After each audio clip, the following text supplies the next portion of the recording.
Good evening, everyone. Today is March 3rd, 2026, and this meeting of the Lake Oswego City Council is now called to order. Ms. Hawkins, will you please call the roll? Yes, Mayor Buck. Here. Councilor Raff is excused. Councilor Afghan. Here. Maboop. Here. Wendland. Here. Burdick. Here. And Corrigan. Here. Thank you. Thank you so much. Now, will you please stand, remove your hats, and join us in the pledge? I pledge allegiance to the flag of the United States of America and to the republic for which it stands, one nation, under God, indivisible, with liberty and justice for all.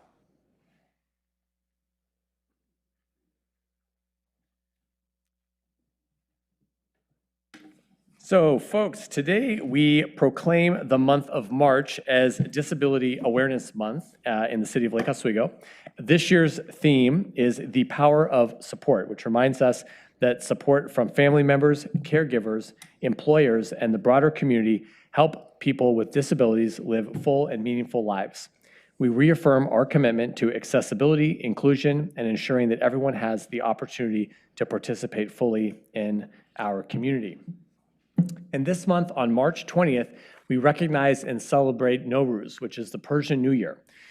This marks the arrival of spring and the beginning of a new year for millions of people around the world. Rooted in over 3,000 years of tradition, Nowruz is a celebration of renewal, hope, and community. And many who celebrate Nowruz trace their heritage to Iran, we also recognize this year's observance comes during a time of profound hardship and conflict for many families there and throughout the region. In the spirit of Nowruz, may the promise of renewal and new beginnings bring hope, peace and healing. As families gather to reflect on the past year, we're reminded of the values we share here in LO: compassion, unity, and a deep commitment to belonging and peace. So on behalf of the city of Lake Oswego, we extend our wishes for a joyful and prosperous new year with the promise of peace and safety for families everywhere. And I want to give Councilor Afghan, who brings us the Nowruz proclamation each year, to say a few words. Thank you, Mr. Mayor. As an Iranian American, when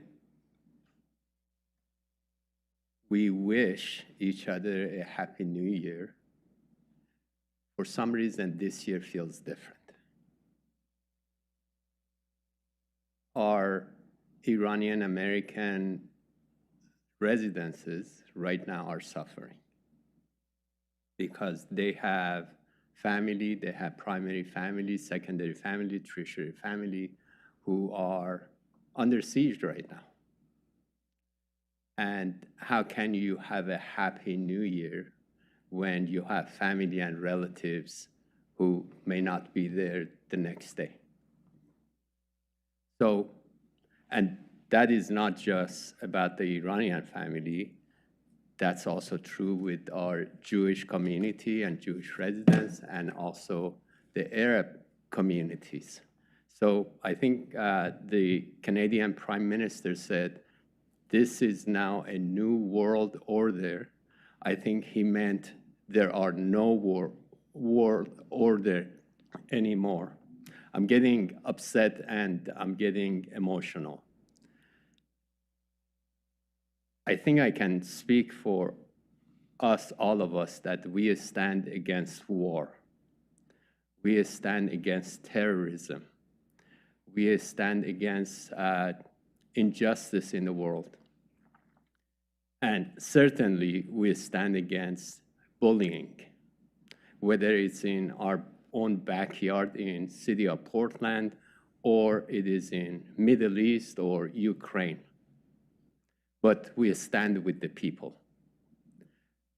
We stand with Iranians, Israelis, all the 9 to 11 Arab countries whose people are suffering right now.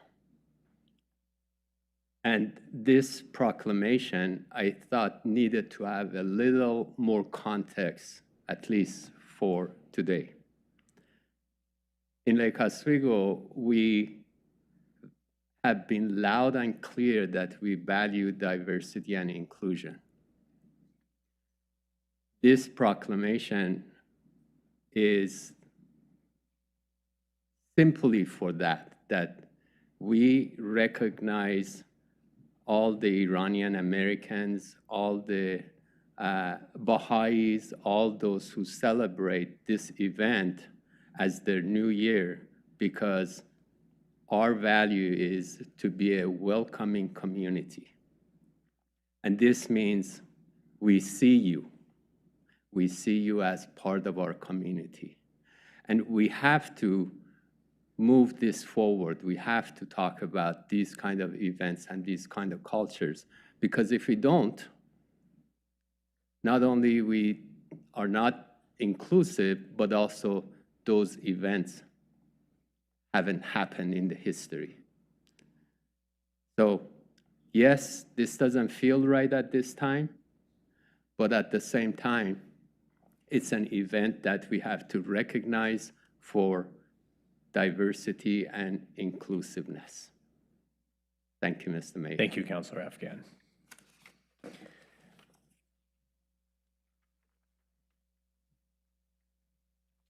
Folks, you will find these proclamations as well as all of other proclamations on the city website.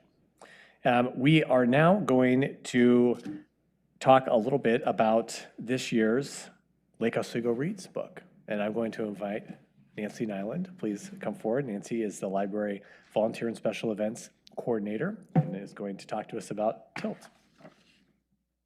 Good to have you here, Nancy.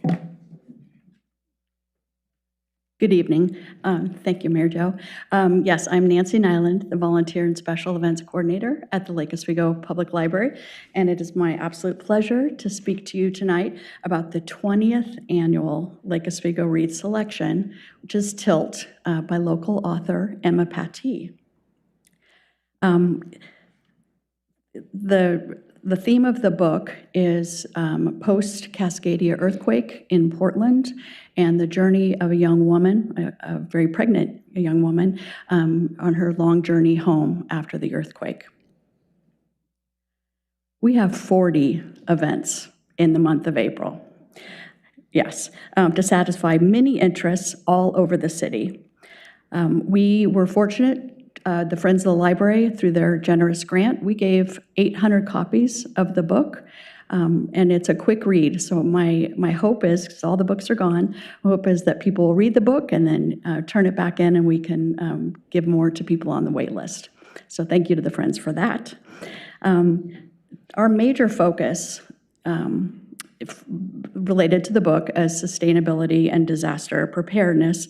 We're doing a lot of engagement with community groups. You can see the ham radio, PrEP Lake Oswego Sustainability Network, South Shore Fire Station, et cetera. A lot of amazing engagement that we're going to focus on for ages 13 and up.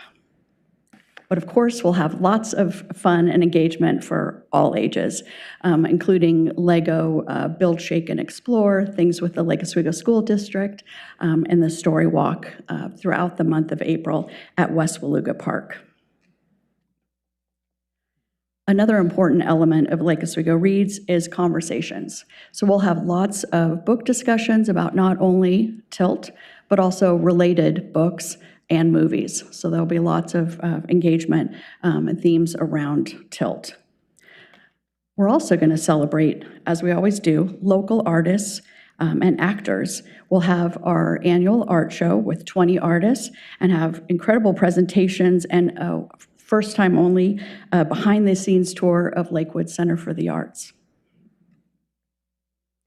We'll also hear from local experts to discuss the way other communities have prepared for and recovered from natural disasters. So you can participate in person, watch online, 3 or more events or extra credit activities you can find on the passport. I'm holding it here, but it's also up on the screen. The passport is a part of the brochure, and you can turn that passport in at the author event or at the library right before the author event and earn a chance to win a prize. So we have several prize baskets thanks to the Library Advisory Board, and my suspicion is they'll all be safety related. Again, thanks to the Friends of the Library, we are able to bring Emma Pattee, who will be joined in conversation by Henry LaTourette Miller, who is the author of the Pacific Northwest Disaster Guide. They'll be speaking at Lake Ridge High School, and tickets for that event are free, but you do need to pick one up. They will be distributed starting April 1st. No event, no line or anything, just come to the library and we'll get you 2 tickets. Come a little bit early, and we are having a mini resource fair. And we've got pretty much every person from the city and Sustainability Network, ARIES, all these different groups to do a mini preparedness fair. So thank you, huge thanks to the city for helping me with that. It's going to be a lot of fun and a lot of information. If you are not able to make it to one of our events, we're going to have many of them streaming on our YouTube channel. And I want to say a huge thanks to Tualatin Valley Community TV for filming the art show as well as the author event. Thanks to our sponsors, which are listed here: Friends of the Library, Rotary, Lake Oswego Review, for the first time, Lake Oswego Sustainability Network, Lakewood Center for the Arts, and of course, the City of Lake Oswego. We'll also have about 25 community sponsors who will be listed in the Lake Oswego Monthly Magazine. Without them, we could not put on such a wonderful program. It's been my pleasure to give you just a brief snapshot about Lake Oswego Reads, and I'm happy to take any questions. Thank you so much, Nancy. My pleasure.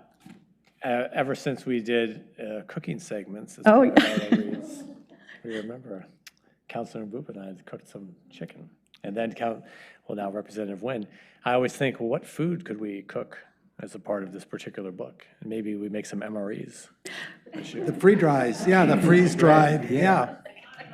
How to prepare your freeze-dried. That seems like a idea. very I mean, specific question. It is, well, yes, we have a packed schedule already, so we'll keep No, in mind we to actually look at what we could do food-wise with every year, and there was nothing that really lent itself to doing an amazing cooking segment with Mayor Joe. And Certainly not that cute What's that? bird on the front of the book. No.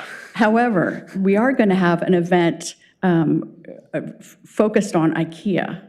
All the history of IKEA. I don't know if you know if there's a museum in Stockholm that's all about IKEA. Has a huge history. Anyway, one of our staff members, librarian, has researched IKEA, and so it's going to be an incredible event. And I'm bringing IKEA treats, so we'll have some good Swedish food. Balls? Well, I want to thank all of the community groups who are sponsoring LO Reads. It is a big, wide community effort to put this on, and to you for organizing and coordinating all of it.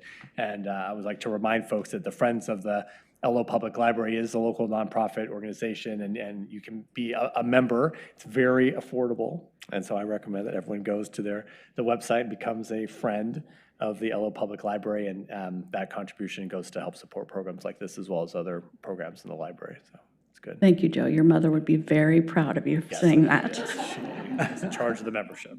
So. I get chastised, so I don't bring it up. That's not what's going on. Thanks, Dan. Does anyone have any questions on Nancy? Nancy, thank you very much for being My here. pleasure. Really Thank you appreciate so much. it. Thank you. We're looking forward to this. Folks, now's the time for public comment. Some of you, I have forms that you filled out. If you are here to provide public comment and have not already done so, please fill out one of the white forms on the back table and hand it to Ms. Hawkins there. When I call you forward, you'll have 3 minutes to provide your comment. There's a little indicator timer on the table there. Thank you for respecting the limits. Michelle Moore, you are first. And when you come forward, please just introduce yourself. You do not need to give your address or anything. Good evening, ma'am. Hi, you've already heard my name, and I'm here with my husband Hunter and our daughters. And we're here today as long-term residents of Lake Oswego to express our deep concern and trouble over the city's repeated failures to uphold our building and stormwater codes. These are failures that threaten homes, safety, and our environment. A certificate of occupancy was issued for a neighboring property of ours despite major deviations from the approved plans. They include multiple violations of the 2014 Oregon Fire Code, improperly sloped driveways, missing stormwater features, infrastructure misplaced by 10 feet or more, and no required DEQ permits, violating state and federal law. These defects funnel runoff to our downhill property, causing erosion, sinkholes, likely a ruptured water line, and threatens our sloped home. These waters run directly above a city storm drain and Oswego Lake. This risks the city's MS4 permit. The city engineer treats these codes as aspirational. She's cherry-picked the codes from the 2003 design manual and the 2016 stormwater manual and called the violations a quote-unquote private matter. This unfairly burdens neighbors with enforcement costs when the damage is due to the city's enforcement failure. And it potentially harms the public.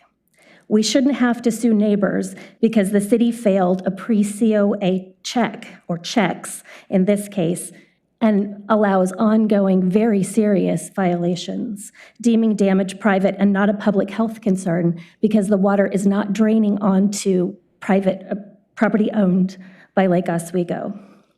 Worse, Erica Rooney attempted to suppress our protection efforts and control communications about internal harms to us and others. She said, quote, "Let me be clear.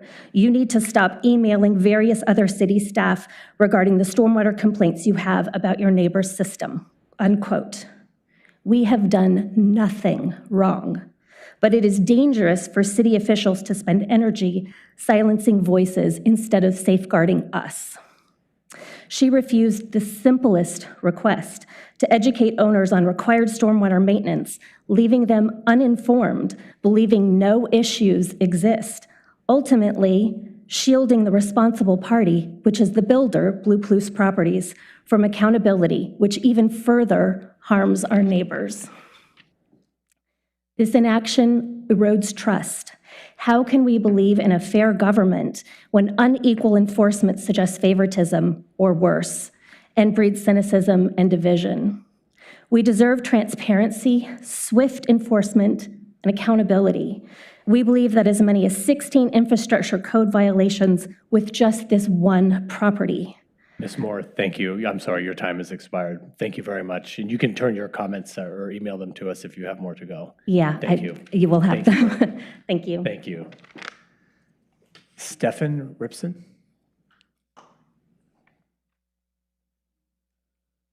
Good evening. Good evening. Hi. I'm going to speak very fast to do the time limit. I was in this building last year when I came as a chaperone for my daughter's second grade field trip. I mention this because there were 2 points of interest that happened. First is that as the class walked from the library to the city hall, we had to walk past a crew of gas leaf blowers at Rossman Park. My daughter said she could, quote, taste the smell of the exhaust as we walked past. The other students became silent as the noise was overpowering and likely in the decibel range of hearing damage. The second part of this field trip that is relevant to today relates to the answer that each second grader gave when asked this question. What would you do if you were mayor? I would have expected someone to say they'd create free ice cream for all, but every single child said they would do something to protect the environment. In fact, when I told my daughter this morning that mom was getting a haircut and thus she would get to attend this meeting, my daughter took a sheet of paper to school and got 57 student signatures when she told them the topic was a gas leaf blower ban. Gas leaf blower use has exploded like a cautionary tale from Dr. Seuss Lorax. When a few are in use, it's a small annoyance. But when almost everyone does it, the unintended consequences start to define our community in noise, air pollution, destruction of pollinators, habitats, and more. Did you know that the emissions from the landscaping industry has surpassed passenger vehicles in California and Oregon? It's true. Like on my daughter's field trip, where blowers tainted our outing, impact from gas leaf blowers has become the norm and not the exception. My kids mentioned needing to close classroom windows. My daughter says that she works hard all week to earn an extra recess on Friday, as the students do, but when they go on to extra recess, all they hear is a blower. Is this really the kind of community that we want to create for our children? Gas leaf blowers are also inconsistent with other city goals such as parks, climate change policy, and making people feel welcome. There's been significant public testimony, numerous letters to the editor, and I have a copy from Mount Sinai Children's Hospital outlining the harm for pediatrics. They've been shared with the council, and according to the Lake Oswego Review, on February 24th, it says, similar to last year, gas-powered leaf blowers were the predominant concern of LO community members who submitted public testimony. For years, Lake Oswego has failed to implement any action. We finally got a gas leaf blower ban on the city council last year, only to have it recently removed. We've heard every reason from it being not fair to those who operate gas leaf blowers to the idea that enforcement is too difficult. The truth is, none of this is actually difficult. The city did not substantially delay the 20-mile-per-hour car speed limit because of imperfect enforcement, and they shouldn't delay a gas leaf blower ban either for enforcement. Please, just enact a gas leaf blower ban, even a seasonal one to start, and we will immediately notice an improvement in our community. Hundreds of communities around the country, like Portland, Washington, D.C., Irvine, etc., have implemented bans. In a world with many problems, this is low-hanging fruit to make a meaningful community improvement. It can be done in the near term, and it can be done without taking much time and resources from the city. And yes, our kids are watching. Thank you. Thank you, Mr. Ripson. Chris Durkee and Jenny Cherrytree and company.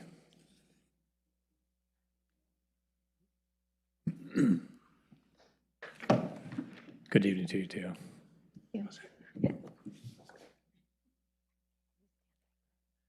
Mr. Mayor, councilors, city manager pro tem, and staff, I'm Chris Durkee, 2356 Glen Haven Road. I'm the chair of the Lake Oswego Fire Station Rebuild Campaign, and I'm joined today by my colleague, Jenny Cherrytree. I'm going to give a real quick update on our campaign and then turn it over to Jenny for some very exciting news. We have over 100 individual endorsements, many more coming in, over 23 organization endorsements, and more of those are coming in. We've booked about 13 speaking engagements to spread the word on the project between now and the election, and probably 5 or 6 more of those will come in. And our website is up and going and being updated every day with endorsements, volunteer opportunities, facts, and all kinds of helpful information. So now, Jenny. Thank you, Chris. Good evening, and thank you for allowing us to speak. My name is Jenny Cherrytree, and I'm here to announce the first day of an art contest. And all students in our community from kindergarten to 12th grade are invited to join us to celebrate our firefighters.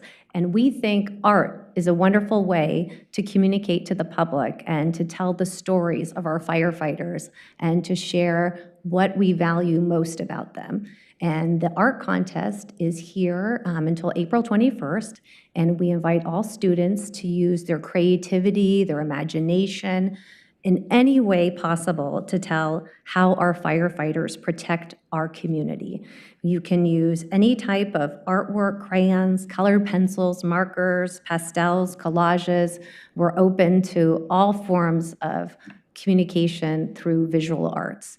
And it's a very simple process, and if anybody needs help submitting, it's going to be an online form for students to take a picture, submit their artwork online, and then we're very excited to share that each winner will receive a t-shirt with their artwork, a poster of their artwork, and then the final winners will be able to have their artwork permanently displayed at the new firehouse.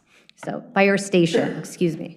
So we're very excited about this opportunity, and we hope the community that is listening at home this evening and behind us shares the word that the art contest is open and we're looking for submissions. Thank you. Great. Thank you. Thank you all very much. That's cool. Jeff Weens. Good evening. Good to see you.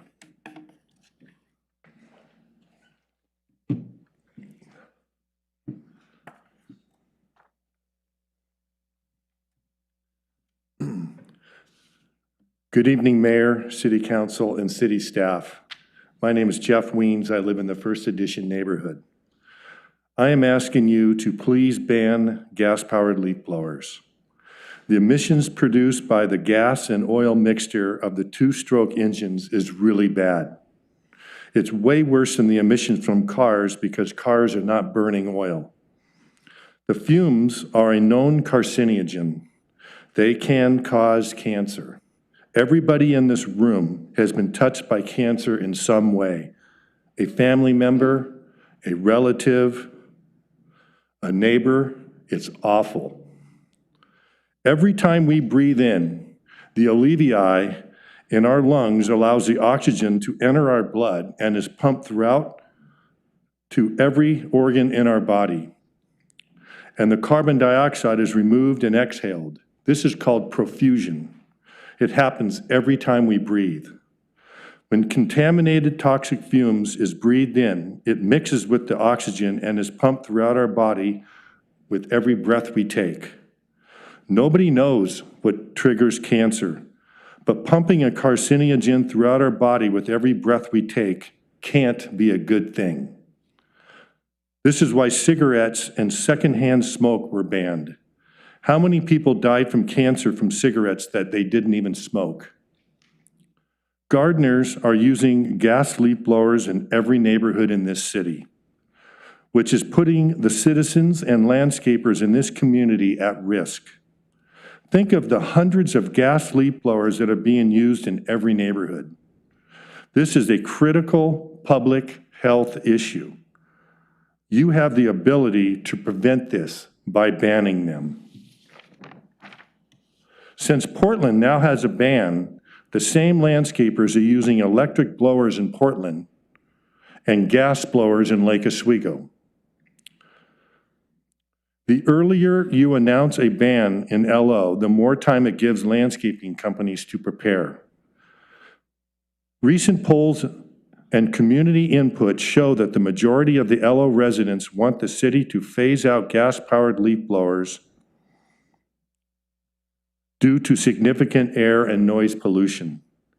This should be on the 2026 council goals. In fact, it should be a priority. The health and safety of the citizens should be a top priority. Please reinstate the 2025 landscape equipment goal that had a 2-year time frame back into your 2026 goals. Portland has enacted a leaf blower ban, and so have hundreds of other communities in the nation. It's time to do the right thing for the health of the neighborhoods and landscape workers. Thank you. Thank you, Mr. Weens. Stephanie Halleck.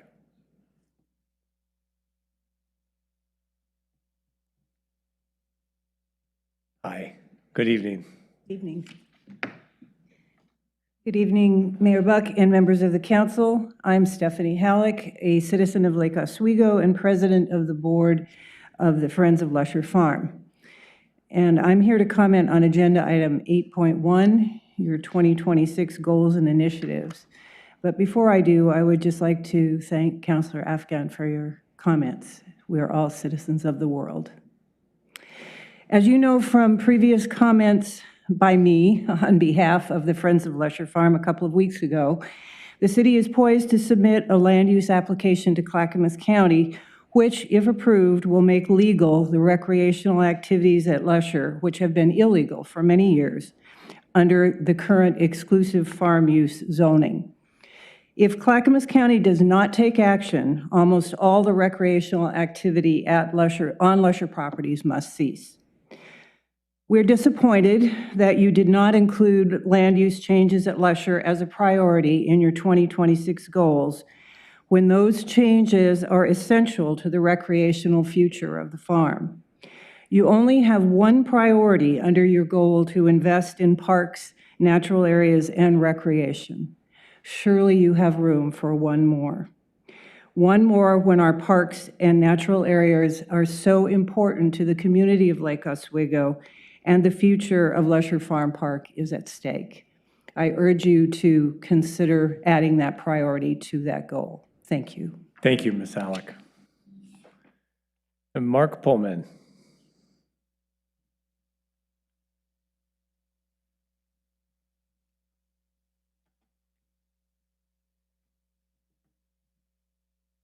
Evening. Good evening, Mark.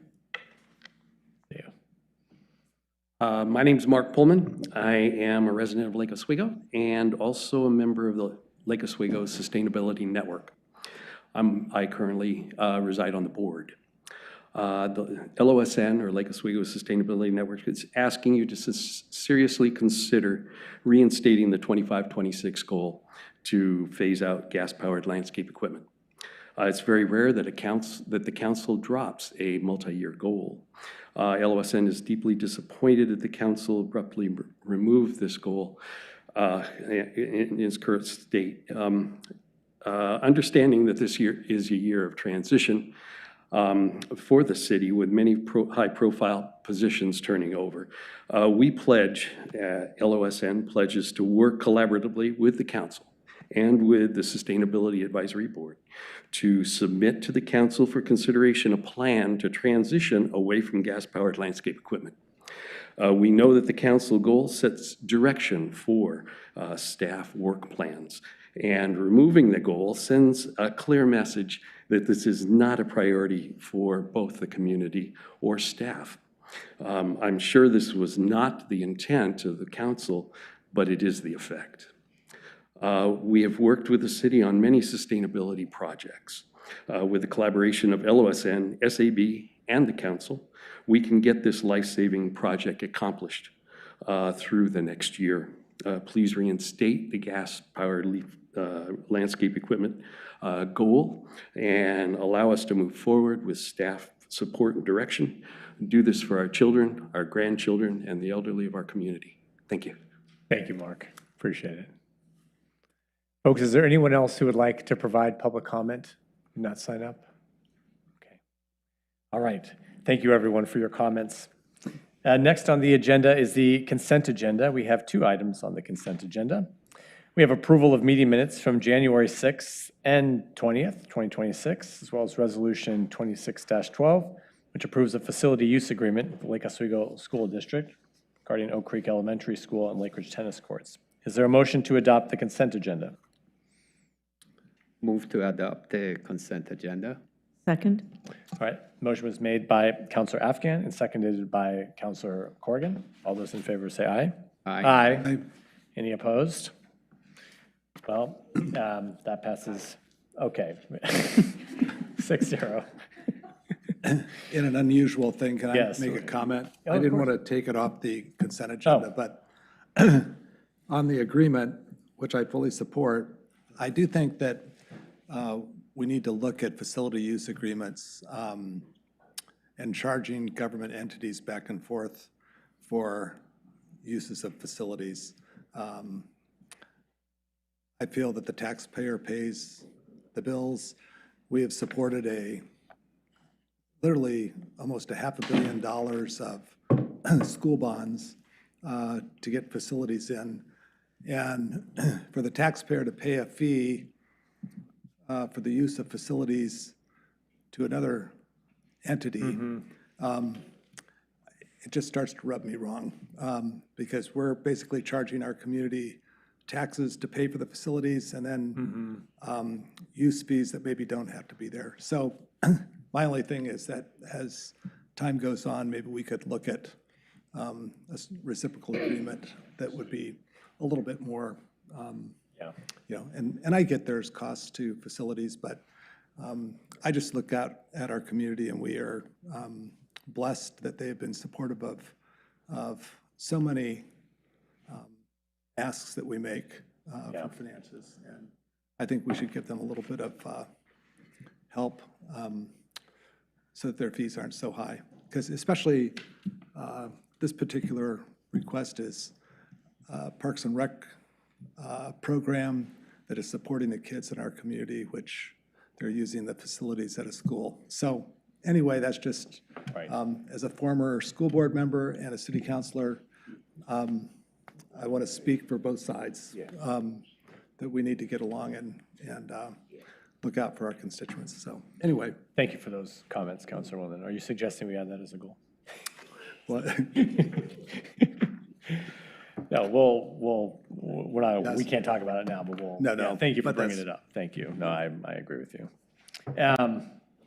Okay, council business. Item 8.1, we have adoption of the 2026 council preferred future goals and initiatives. And City Manager Pro Tem, Ms. Phelan, take it away. Yes, good evening, Mayor and City Council. Tonight before you is the proposed goals and initiatives based off of the council goal setting we did just a few weeks ago. A couple of things I wanted to point out where we did some changing of some wording based off of the council discussion that they had at their goal setting.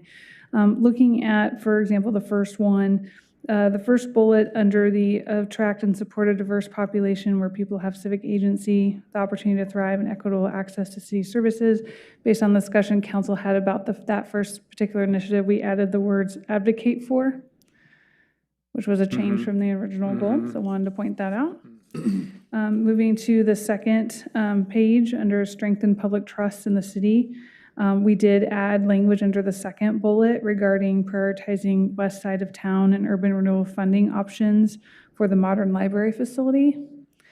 Next, a couple more bullets down, there was a pretty lengthy goal around understanding the outlook of the general fund, considering needs of the LORAC in particular, and we have rewritten that to read ensure long-term fiscal sustainability and routine analysis of the general fund and deeper budget review in new city programs and projects. Our intent was to capture the spirit by which the other goal was initially put forth as part of the goal setting session. The next one is the first bullet under improved transportation connections, mobility, and safety.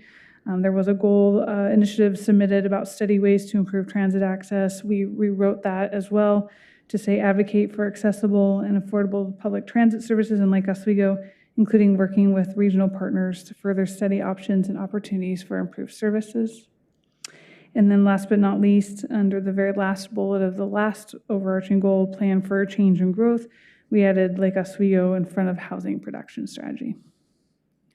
Great. Otherwise, everything else should be hopefully as council anticipated coming back, and I'm here to answer any questions you have. Thank you, Ms. Phelan. I think you all did a good job kind of working some of those goals that we had questions on. I wanted to ask about the, during goal setting, we had our easels and we had some of these kind of parking lot items. And if it's possible for us to add those items also to the, to the work plans that we look at each quarter. Yes, absolutely. So we still are hopeful to come back with council on April 7th with our work plan. So every initiative will be assigned a lead staff person who will develop a work plan, and those key components will be added to those work plan items. Okay. So all the items that we said, well, it's not really a goal. Yep. Yes. Okay. Correct. We were able to track those, and we'll be making sure that they show up in the work plans. Okay, that's great. And to be clear too, and I don't want to pick on anyone in particular, but like Ms. Halleck, I'm going to pick on you just a little bit. I'm not picking on you, but I want to bring up your topic because we are before Clackamas County on a land use issue, and it's not that we're. It's just nothing that the council is taking up. The council doesn't have anything. I don't want to say we don't have anything to do with it, but it's not something that's coming before a council meeting. It's something before a different body. So it's definitely being pursued this year. It is a priority for the city, even though it's not on. The goals are just they're not everything. They're just what is coming to a council meeting near you in this building. So I just want to make that clear. We don't want anyone to think that their item isn't important. And I saw the head nodding. So yes, yeah, we are. Correct. Yeah, but typically we try to focus on initiatives that we need council resources, council time. It helps us also build out the agenda for the year. We try to be thoughtful to not overload you at any one given meeting or any particular season or time of the month. So we want to make sure that we're being thoughtful about the council's time as well. We know it's precious. Okay. No, thank you. We also know that the goal of phasing out the gas-powered lawn equipment, we heard about it tonight from folks, and we've has received a lot of community attention, as well as a lot of our own time and city investment over the past couple of years. Our goal-setting process, it did not necessarily allow for the type of discussion to weigh how best to present the balancing of the various priorities coming before the city, especially just the sustainability initiatives, which include important and urgent the things related to the emerald ash borer and the tree code updates as well. And so while I believe that our intent was to continue the policy exploration with regards to GPLE, to continue that work on the staff and advisory board level, I think but we can all see how it was confusing and alarming, as we're hearing in comments, to the community to see this goal that they've been advocating for and following just kind of suddenly fall from the list. And I think, to be fair, just the way the goal process works, we as a council didn't really have a chance to give this the clarity it deserves. And so understandably, people were left wondering, what happened here. So I would like to propose that we kind of clarify that now. The fact is that the goal has remained something we intended to work on, but it did fall lower in rankings than other sustainability goals. So I want to ask you all to make sure our intent is clear, that it's to continue working on this this topic. I'm proposing we amend the goal list to add in proposed language that I drafted. And Laura, do you want to put? Oh, we have it right there. Okay. So my proposal is we amend this list and we add explore and continue outreach and policy research in regard to phasing out gas-powered lawn equipment, and to bring recommendations to City Council in early 2027. And this essentially recognizes the work that, as I see it, we were intending to do already, again, at the staff and advisory board level, to continue doing the work to make sure that as we go down this path, building on the work that we've already done, that we're doing it in a responsible way, a complete way, and an effective way. Because as we see, it is an item of high importance to a lot of people in the community. And as we've learned, it's also a topic where there are strong feelings kind of on both sides of it. So no matter what we do, we want to make sure that we do it right, that we've given it all the thought and consideration it deserves. And it's not a simple thing. It is not a simple thing. And it also is a time-consuming thing. And like I said, it falls amongst other pressing priorities like the Emerald Ash Borer, tree code updates, and the sustainable buildings policy, which also relate to the health and welfare of the community and have some urgency as well. So this is the proposal I'd like to put forth, and I guess I'll just make a motion that we amend the goals list to add this language. Can I make a motion to accept the? I make a motion to first accept the council goals and then add that on? Or do you want to? I already made a motion. Oh, you made a motion I to made a add it? motion to add it. Oh, okay, then I second that then. Oh, okay. Yeah, that's fine. Okay. Discussion? Councilor Corrigan. Yeah, I would really like us to see this. I would like us to stay the course on this. It's a tricky thing because we do need more help from technology. We've learned that from our director of Parks and Rec, that they have a really tough time when it's wet and the leaves are heavy. But technology is improving. It's coming our way. It will be. They will be able to do that eventually. And the other thing that's happening is we're learning from the city of Portland and other cities how they manage this to make it work for everybody. So I think we need to continue. We need to stay the course. We need to give it a little more time and make a commitment to come back to it in early 2027. Thanks, Councilor Corrigan. Yes, I think the intent was to continue the work. So though I am hesitant to put another thing onto the goals, I understand where you're coming from. So and the community. So I can accept that. I'm a little concerned about putting early 2027, just because we all know things happen and expectations then get set. So I'm a little concerned that if we don't bring this then in January or February, that then we're going to have people upset that, again, we've kind of, so I am concerned about saying early, but, I just would hope that, because I'm not proposing that we change it, but I just want to say things need to be a little fluid. So I hope that we could get something early, that we can get some, again, some proposals out there. I'm a little, I don't want this to suddenly mean that we're going, I don't know what this is going to be in 2027. I think we're going to have, again, it's explore and continue outreach. It's, I think, probably hoping to figure out what are some ways we can phase it in, but we still have a very important aspect of how are people going to register the complaints? And I know some people are like, well, that's just a really big issue that I don't think we can sweep under the rug. I can't sweep that under the rug because we have a very engaged community who expect when they call in with a complaint that's going to be followed through with, and they should expect that. So I just want to make sure that we are very careful and thoughtful when this goes through. So we do have a lot of work ahead of us, and I want to thank the Sustainability Network for their offer to help with some of this, help us figure this out, because it's going to need to be a community effort so we can figure this out. So I just want to really thank the Lake Oswego Sustainability Network for that, and hope that they can partner with the Sustainability Advisory Board so that we can keep making progress. But again, I am concerned about early 2020. Thank you, Councilor Burdick. I appreciate that. Council. So I agree with my colleagues. I just want to go to process just for a moment. Just so everyone puts this into perspective, we had 41 initiatives on our council goals when we came to our retreat. And we typically try to keep our goals down to about 18 initiatives in a year so that we can get things accomplished.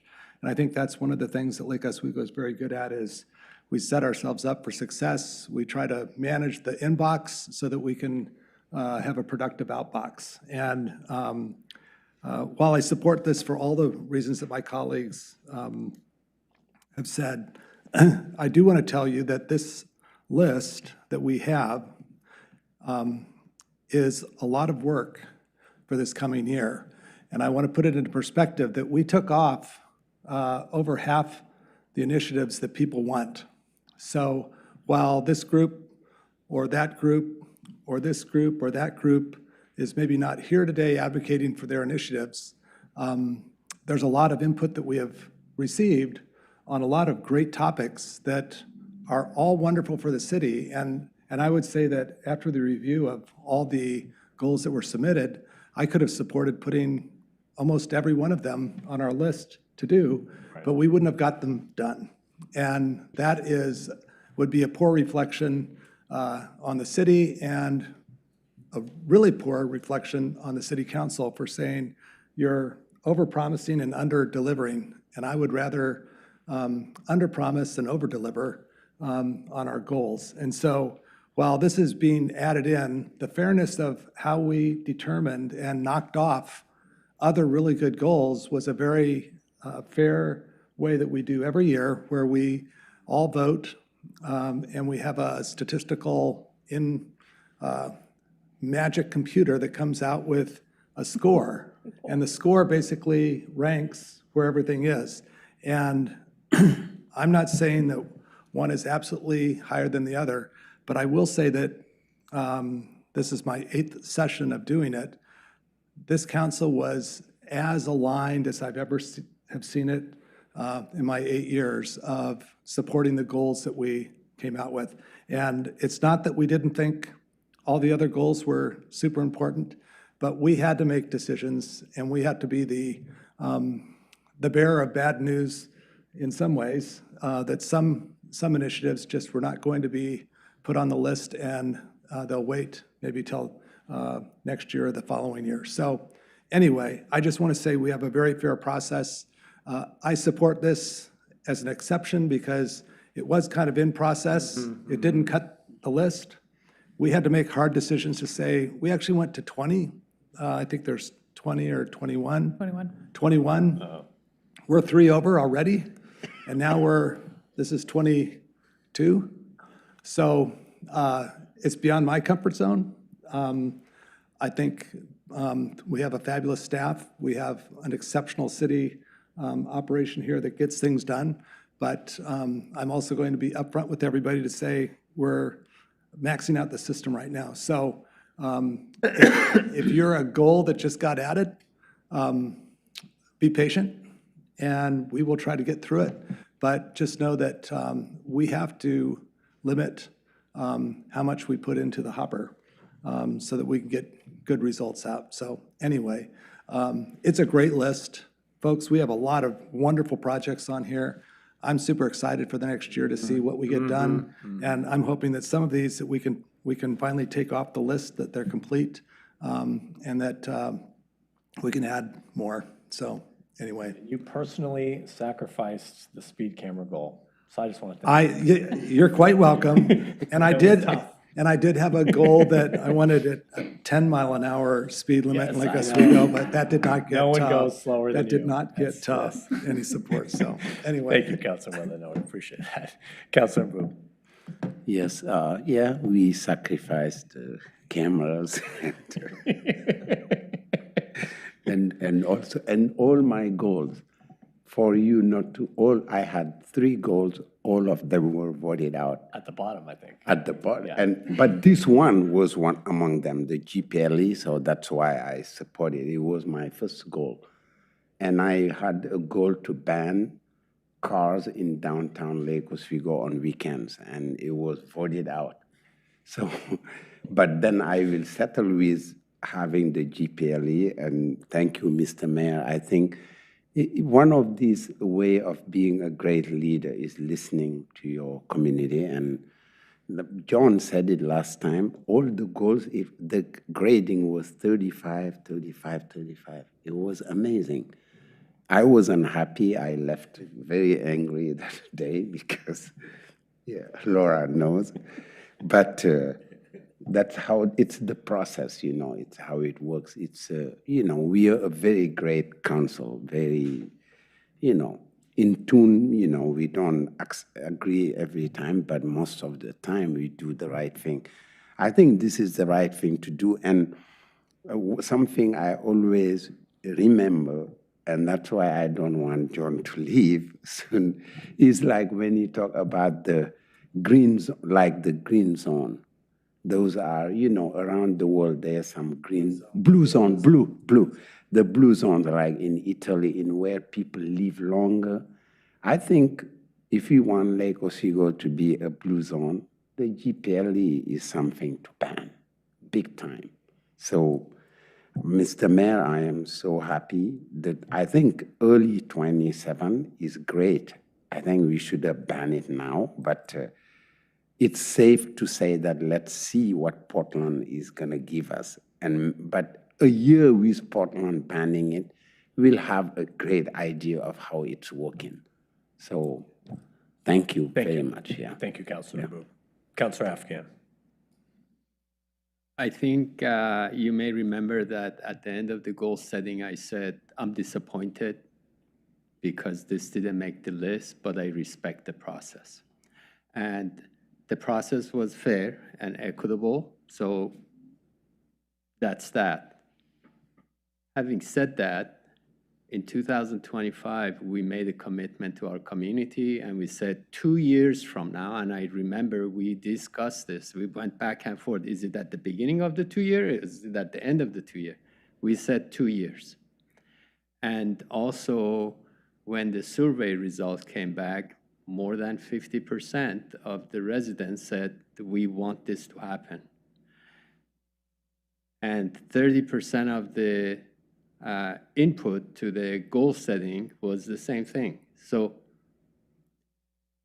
the process always requires human intelligence in it. So for me, it's not binary.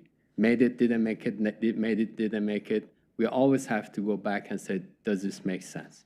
And I'd be the first to admit that I should have pushed harder to have the conversation based on the information we had and put something like this in our 2026 goals, because that's the right thing to do.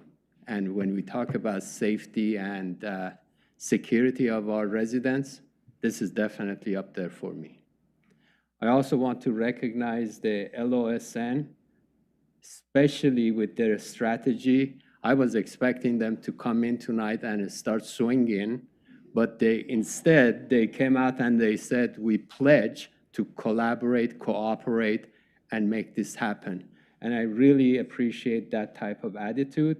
And we collectively could put something together that addresses every of the councilors' concerns with education, with reinforcement, with communication, all of those things. It doesn't have to be the city that does everything. If other people can sit down and come up with the ideas and put it together, then it makes sense.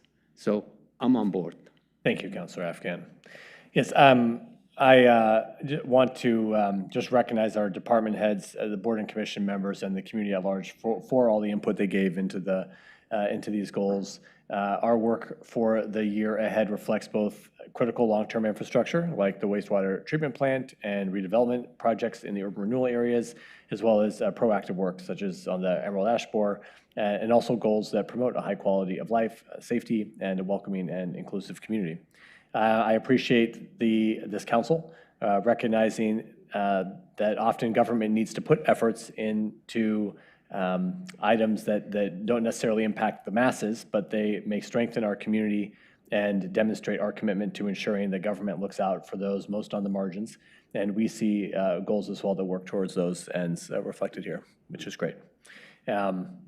So we made a motion to add this language into the goals. It's been seconded. Why don't we take a vote on this one? All those in favor, say aye. Aye. Aye. Any opposed? Okay, that passes 6-0. And then I'll make a motion that we, would it be like tentatively adopt, have it come back, or are you just going to bring it back? Yeah, I think procedurally, Tentative? tentatively adopt it, and As we'll amended. come back with the revised language at a future meeting. Okay, so I'll make a motion that we tentatively adopt the 2026 council goals and initiatives as amended, and ask staff to bring back a final version at a future meeting. Second. All right, motion made by me and seconded by Councilor Verdick. Any discussion? Okay, all those in favor say aye. Aye. Aye. Any opposed? Okay, motion passes 6-0. Okay, thank you very much. Thank you, everyone, for your input. Next, we have a legislative update by Deputy City Manager Madam Thiesing. It's the final week of the session. Barreling down. Thank you, Mayor and City Council. I'm Madison Thiesing, the Deputy City Manager. I am here to present a brief update on the legislative session, which is the short session, and so it's only appropriate that it's short. We are officially in our final days of the 2026 legislative session.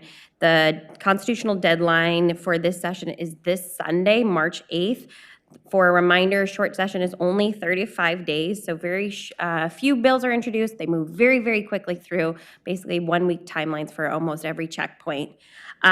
We knew going in that the state's budget gap was going to be discussed, as in the federal tax disconnect conversation, the transportation funding, if that was going to be coming to voters in May or November, and then lastly, some of the reworks that we were hoping to see, not only with recreational immunity, but then also with the Oregon Ethics Commission fixes that they did in rulemaking. So we have been tracking a lot of the things that we've been looking at. Really has been led by the League of Oregon Cities, and so I don't have a lot to update on our specific work for this session. However, I did want to note a few bills. We had the opportunity to have a funding request sponsored by Representative Wen. That was $4 million to South Shore Fire Station. They just dropped that bill, being the end of session omnibus bill, which is when they have those last minute, all the Christmas tree bill, if you will. It's not on the list right now. However, we still have a day or two to maybe see if it gets moved into that. We had asked for $1 million. Representative Wen did a wonderful job at least putting it as his one fiscal ask. But I just wanted to let you know, I don't think that's going to be a part of it, at least this year.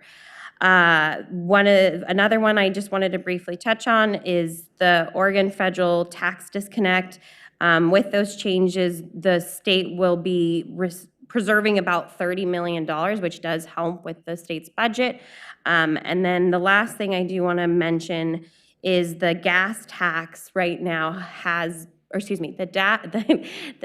gas tax repeal vote for voters will be currently planned for May. There was a discussion whether it was going to be May or November. It has now passed out of the Senate and the House. There was direction from the Secretary of State that all the filings needed to happen, they needed to be out of the House by February 25th, which is now passed. And so now the question is if they're going to have enough time to actually follow through on that May election. The reason why I bring that up is we have the South Shore Fire Station bond at the exact same time. So we might very well be seeing both a question about the gas tax at the exact same time we're going to have the South Shore Fire Station bond. From a communication side, I will just say it's something we are thinking about. We would love to continue to promote that local dollars stay in your local community when it comes to the South Shore Fire Station. But I want at least council to be aware that that is what might be happening in May at the same time. Like I said, it was short session, so only 35 days. We will be preparing for the long session being for 2027. With that, there will be outreach to our representatives. Specifically, what I have on my list is continuing the conversation of if there's funding available for South Shore Fire Station. This last session in 2025, they had passed the nicotine tax. It's not clear where that grant funding could potentially go, and so I'd love to continue that conversation with Representative Nguyen and maybe see if there's ways that we can either get funding from that or another one of these capital construction requests. And then the second thing that I am planning for the long session is to reach out to, whether it's Representative Nguyen or our Senate President Wagner, is to talk about the Emerald Ash Borer. We know that's going to be a huge financial cost, not only for our city, but cities across the region. And so maybe if it could be a part of our agenda to elevate it at a larger conversation. So it's not just a city of Lake Oswego issue too. That's what the plan right now for the long session. As you know, once session is over, we kind of do that behind the scenes work. I think the mayor, who does a lot of that legwork with me as well, and then I'll come back in the winter time with a new updated legislative priorities. So short and brief, just like session for tonight. Yes, well, yes, they did a lot for a short session, and yeah, a lot of activity down there. The league had a couple, these lodging tax bills, which we didn't really, not as big of an issue for us. But. We did not weigh in on that. However, right now it's going to be passed as a 50-50 split between the basically tourism to cities. So we will hopefully be capturing more, and then we should probably at some point have a conversation of how that funding will be used. Well, yes, it gives us, I believe, gives us the ability to switch this if we wanted to. I mean, we already are putting more money into tourism beyond what we collect. So, but some communities, they have more money than they know what to do with, and they're kind of left like, hey, what, we could be improving things that are adjacent to tourism, and whatnot. So it seemed to make good sense. They also passed the increase to the state. To the lodging tax, the state's lodging tax, but it goes to wildlife habitat and such. That was somewhat controversial as well. It's the first time they passed a lodging tax to go to kind of a non-tourism. They tried to connect it creatively to tourism, but it was a bit of a stretch. So, yeah, I know there was a lot of opposition to that.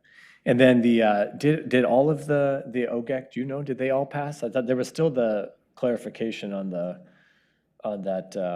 The only thing serial meetings. I believe that's outstanding is the serial meetings. The food has been addressed. Yes. The representation of local government on the commission has been addressed. It's only the serial meetings that's left. At least when I checked yesterday. So I will double check. So the food, what did they say finally? Well, it clarified that you can have food at events. They put a limit on it, but. Yes. Yeah. Which falls within our current policy. No caviar. Yes, no caviar. Okay, any questions for Madison? No? Thank you very much for the update. Thank you. We appreciate it. In the next few months, the city will begin the formal process for the city manager position, the hiring process.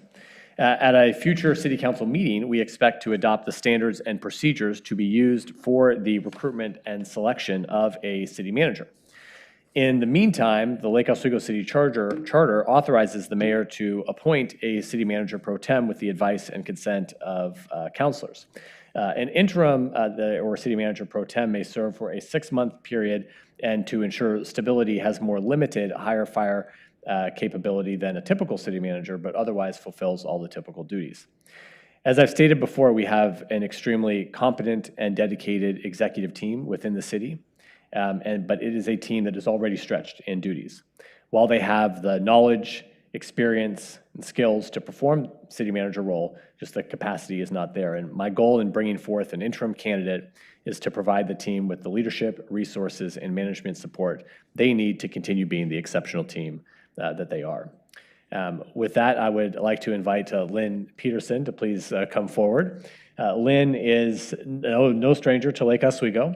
She's been a resident and involved member of our community for many decades.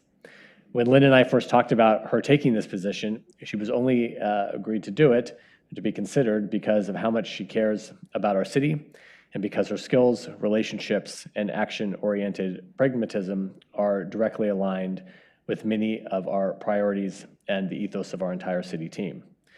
Admittedly, Lynn is an atypical choice for city manager, which is simultaneously what makes her so appealing.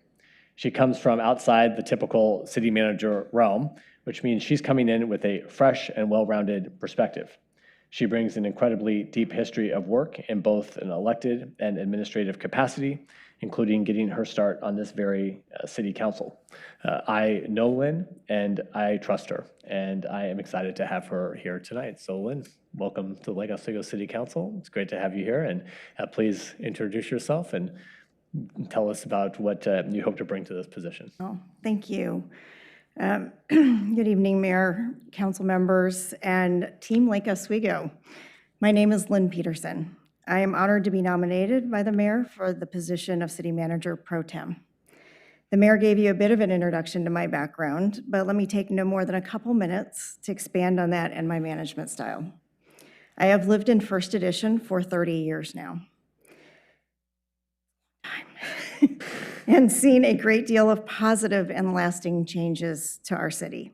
In fact, my first community meeting was in the mold-ridden City Hall in the council chambers in 1996, and it was an extremely controversial meeting about downtown redevelopment. I'm glad to be sitting with you in this beautiful newer space. And even more relevant to the work you are doing today, the council that I sat on has started the first discussion of the rezoning of the industrial land in Foothills to make it a high-density mixed-use development. And a conversation we began but needs to be immediately completed is the new library discussion. I may be coming into this position as an elected in this region, but I cut my managerial teeth as the Board of Clackamas County Chair, Secretary of the Washington Department of Transportation, Interim Executive Director of a statewide nonprofit, and Metro Council President. As the Secretary of the Washington Department of Transportation, the biannual budget was $10 billion. And the B is correct. I oversaw 6,800 employees with a range of services. I oversaw the Washington State Ferry System, which means I am now a certified ordinary seaman. Certified. I never ever worked, but I had 2.5 weeks of training. 300 miles of railway system in eastern Washington, the congestion pricing program for the state, 3 mega projects at the time were all over $3.5 billion apiece, including the Columbia River crossing, the Seattle Tunnel Project, and the 520 floating bridge. All the roads and bridges in the state, and large-scale emergency management, including the Skagit River Bridge on I-5 collapsing, and the devastating landslide at Oso. As your city manager pro tem, my first priority would be to listen and to learn how Lake Oswego works from the people who actually make it work, and to understand what's going well, and maybe where you've been carrying unnecessary friction as well as untapped opportunity. Listening and learning is the only way to effectively lead.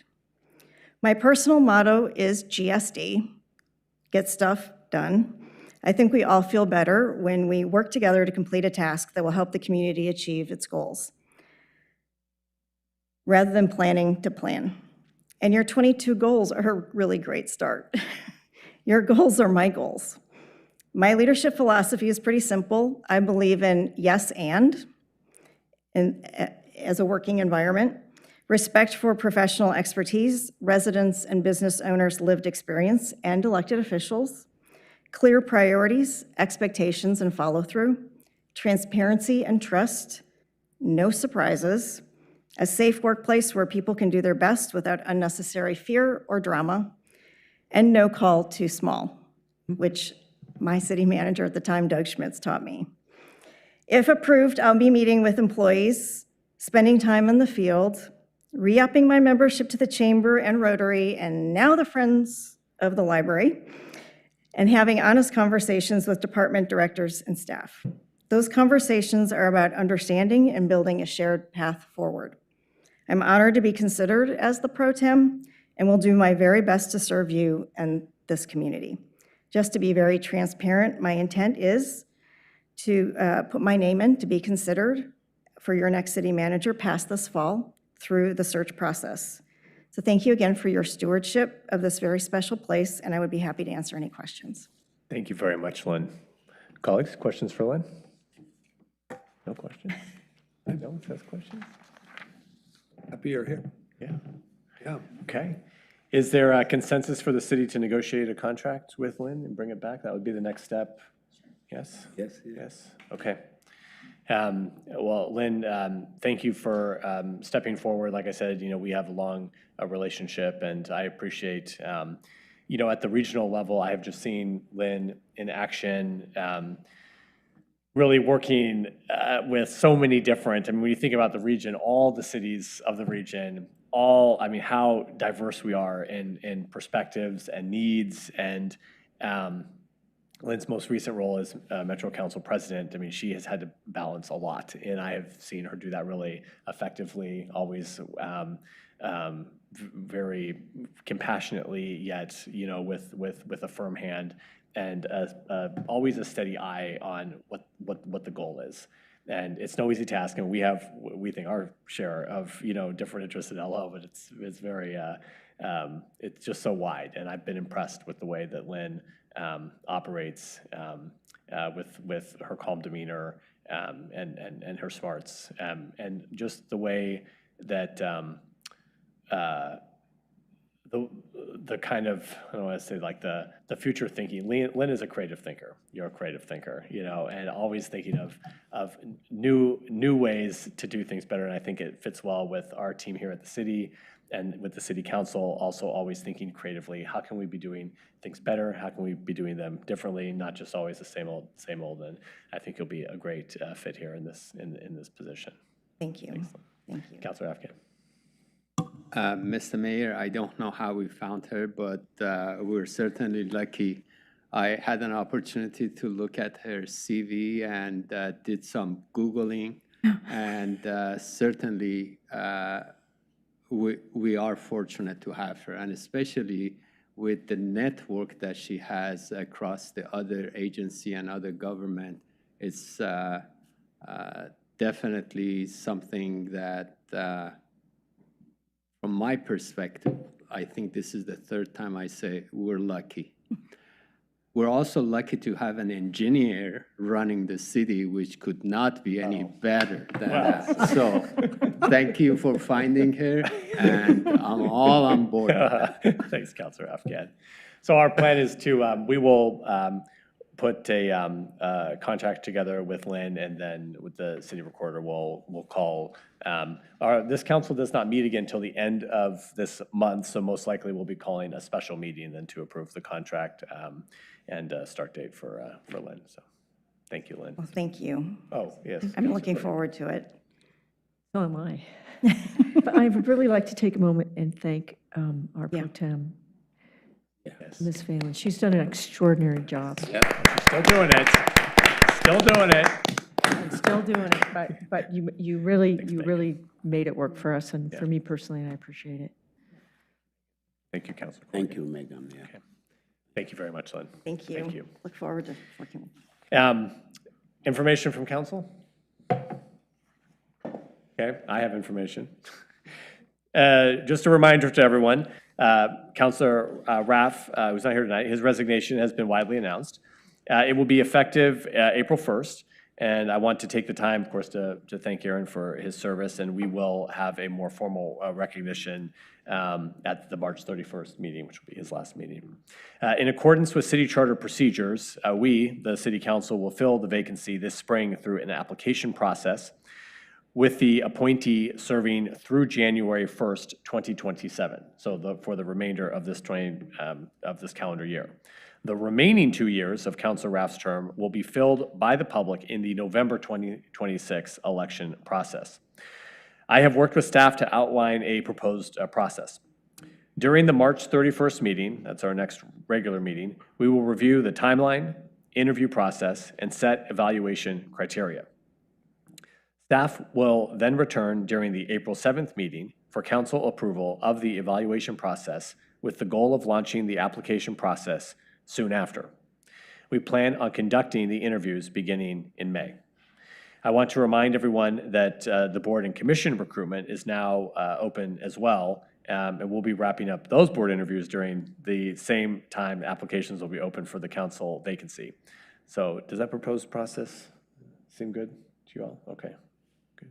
Yeah. Okay. I just want to, we recognize the time commitment required of everyone, and please be sure to let Ms. Hawkins know of any scheduling considerations and whatnot that you have coming up with all the interviews and stuff. Yes. Can I have a question? So the filling of this position, Aaron Rapp's position, will be basically a 7-month, 8-month thing. Yeah. Then they will run for a 2-year term or a 4-year term? 2-year term, the remainder of his term. The remainder of his term. And so that position will be a specific position that people will run for. Is that correct? So that there will be 3 other positions that will be open. There'll be open positions, so the top 3 people will, for the 4 years, the top 3 people will get that position. And then whoever does the 2-year position, however many candidates are there, whoever wins that one goes for the 2 years. Separate position? Is it? I think that needs to be clarified. It's not clear. Quickly, just because so there's one other caveat for people that are out there thinking of running. You're limited to 8 years on council in consecutive timeframes. So this person, if they do the 2 years, would be limited to 1 additional 4-year term and not 2. Not another, So it's just a consideration for people to figure out.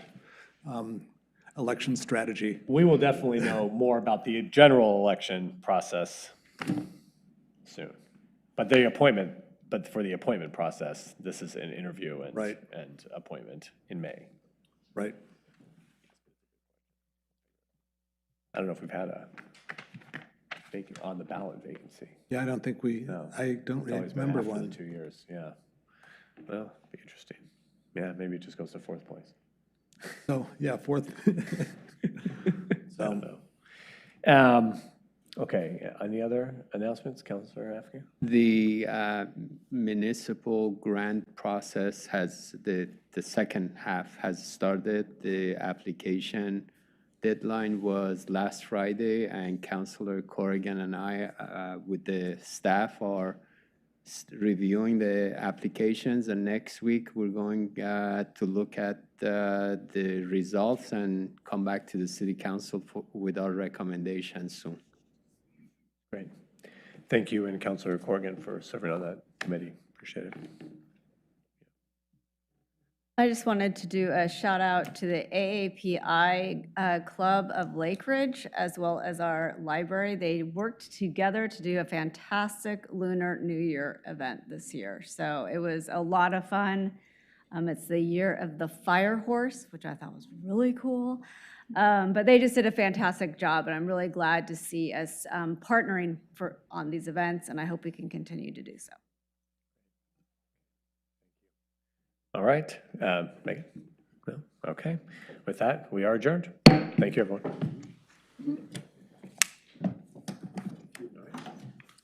Good.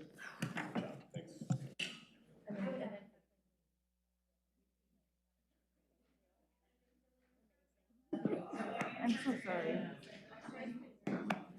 I feel so numb.